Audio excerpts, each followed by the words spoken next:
Deep beneath the waves, in the shadows of coral reefs and shipwrecks, lurks a true giant, the giant grouper. This fish can weigh as much as a grand piano and grow longer than a man is tall, earning it the title Goliath of the Sea. Once legendary among fishermen, its size and slow growth have made it vulnerable, and wild numbers have plummeted. The relentless demand, especially in Asia, has pushed wild populations to the brink. Enter the modern solution farming.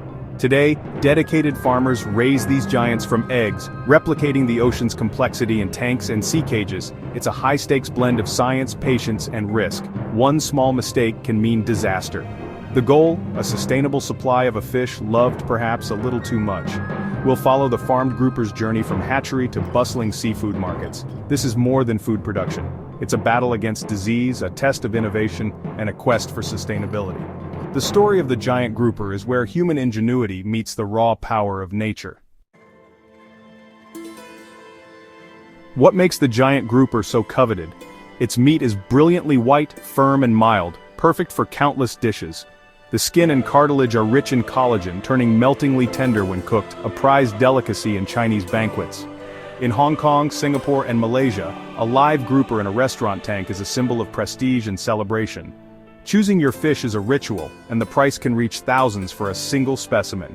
Steaming with ginger and soy sauce is the classic preparation designed to showcase the fish's natural flavor. Every part is used, honoring the creature and reflecting deep cultural significance. But this insatiable appetite has consequences. Wild groupers grow slowly and are easily overfished. As wild stocks dwindled, prices soared, making the fish even more exclusive. This opened the door for aquaculture. Farmers saw a chance to meet demand year-round. The challenge was immense, but the potential reward was even greater. The story of farmed grouper is driven by both tradition and innovation. Can farming satisfy our craving without emptying the seas? The journey of a farmed grouper begins in the hatchery, where life is engineered, not left to chance. Broodstock, only the healthiest, largest groupers, are kept in pristine tanks and fed a rich diet to prepare for spawning. In the wild, groupers spawn in sync with the moon and tides. In captivity, farmers use hormone injections to trigger breeding. Females release millions of eggs, fertilized by the males, and the precious eggs are collected and transferred to incubation tanks. Here, water quality is monitored with scientific precision. Any slip can doom an entire batch. Within 24 to 48 hours, the eggs hatch into fragile larvae, each with a yolk sac for its first meal. The hatchery is a battleground against bacteria and fungi. Hygiene is everything. Only a fraction of millions of eggs will survive these first days. Farmers act as both scientists and caretakers, watching over their charges day and night. The moment of hatching is both triumph and anxiety. The larvae's journey has only just begun, and survival is far from guaranteed. Each step is a race against time and nature. The hatchery is where the future of the giant grouper is decided. Newly hatched grouper larvae are nearly invisible, helpless, and adrift in their nursery tanks. For a few days they survive on their yolk sac but soon must hunt for microscopic live food, rotifers. Hatcheries cultivate these tiny creatures, enriching them with nutrients to give the larvae a fighting chance. Timing is critical. The right food at the right moment or the entire batch can be lost. As the larvae grow, their diet shifts to brine shrimp, hatched on site for maximum nutrition. Water quality must remain pristine. Even minor contamination can be fatal. The larval stage, lasting up to 50 days, is a war of attrition. Disease, deformities, and cannibalism claim many. Those that survive undergo a dramatic transformation, developing fins and scales.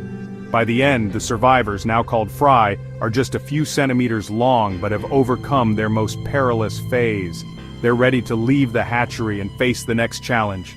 Every survivor is a testament to the precision and care of the farmers. The journey from egg to fry is a miracle of modern aquaculture. Only the strongest make it to the next stage. The odds are harsh, but the rewards are great. The young groupers, now fingerlings, move from the hatchery to larger enclosures, either land-based ponds or sea cages. Sea cages, floating in sheltered bays, offer a more natural environment with constant fresh seawater. Stocking density is carefully managed. Too many fish means stress and disease, too few waste space. Feeding shifts to specially formulated pellets designed for rapid, healthy growth. Farmers monitor feeding closely. Appetite is the first sign of health. The grow-out phase can last up to several years for banquet-sized giants. Regular sampling tracks growth and health with efficiency as the guiding principle. The goal: a strong, healthy fish, ready for market. Every day is a balance of science, observation, and care. The journey from fingerling to finisher is long, but essential for success. Disease is the ever-present threat in grouper farming. Thousands of fish in close quarters can mean disaster. Prevention is key: clean water, proper stocking, and sometimes vaccines for the most common threats. Antibiotics are a last resort, as resistance is a growing concern. Diet is another challenge. Groupers are natural predators, and traditional feeds rely on wild-caught fish meal. This creates a sustainability paradox. Farming groupers can still pressure wild fish stocks. The industry is racing to develop alternative feeds, plant proteins, insect meal, algae oil, that are nutritious and palatable. Each new formula is tested for growth, health, and taste. The future of grouper farming depends on solving the feed puzzle. After years of care, harvest day arrives, a race to deliver the fish alive and in perfect condition.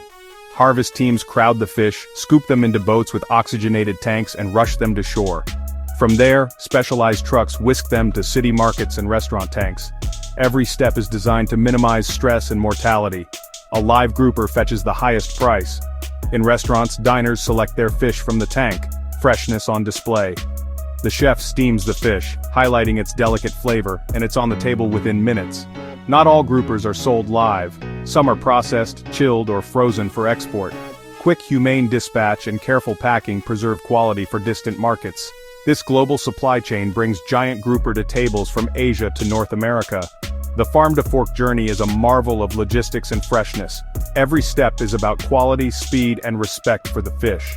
The story ends at the table but begins again in the hatchery.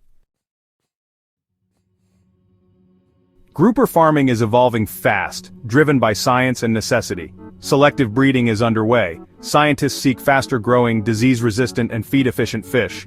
New farming systems like recirculating aquaculture systems (RAS) offer total control and minimal environmental impact, though at high cost.